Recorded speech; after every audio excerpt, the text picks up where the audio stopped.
সংসদের সপ্তম অধিবেশনের প্রথম বক্তব্য রাখবেন মিস্টার হারুন। মাননীয় সদস্য, আপনার সময় 4 মিনিট।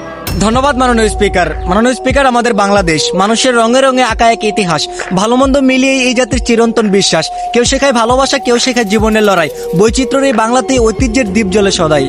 কিন্তু দুঃখের বিষয় মাননীয় স্পিকার, আমাদের দেশে শান্তির বড় অভাব। শান্তি কোনো টাকা দিয়ে কিনতে হয় না, তাও মানুষ শান্তি খুঁজে পায় না। মাননীয় স্পিকার, আমাদের দেশের আইন শৃঙ্খলার পরিস্থিতি এতটাই সংকটাপন্ন হয়েছে যে দেশের সর্বোচ্চ গুরুত্বপূর্ণ এবং সংবেদনশীল যোগাযোগ মাধ্যম অর্থাৎ প্রধানমন্ত্রীর লাল টেলিফোনের তার কেটে বাঙালি দোকানে বিক্রি করার মতো দুঃসাহসী ঘটনাও ঘটেছে। রাষ্ট্রের সবচেয়ে সুরক্ষিত স্থাপনাগুলোর মধ্যে রয়েছে জাতীয় সংসদ ভবন, আর সেই সংসদ ভবনের রেস্ট রুম থেকে উধাও 1343টি কপার বাসবার, যার সরকারি মূল্য প্রায় 2.5 কোটি টাকার মতো।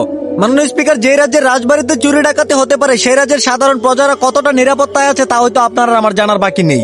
আজ দেশের প্রতিটা শহর, প্রতিটা এলাকায় চুরি ডাকাতি ছিনতাইয়ের ঘটনা ঘটে যাচ্ছে। শুধু রাস্তাঘাটে নয়, নিজের ঘরে মা বোনেরা ধর্ষণের মতো জঘন্য কাজের শিকার হচ্ছে।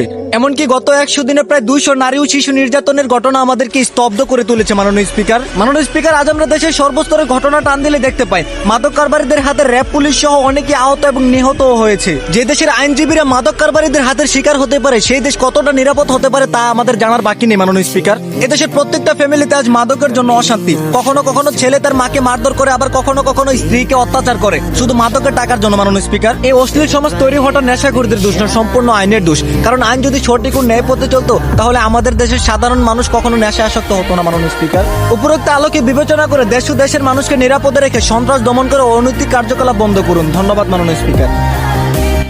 সংসদে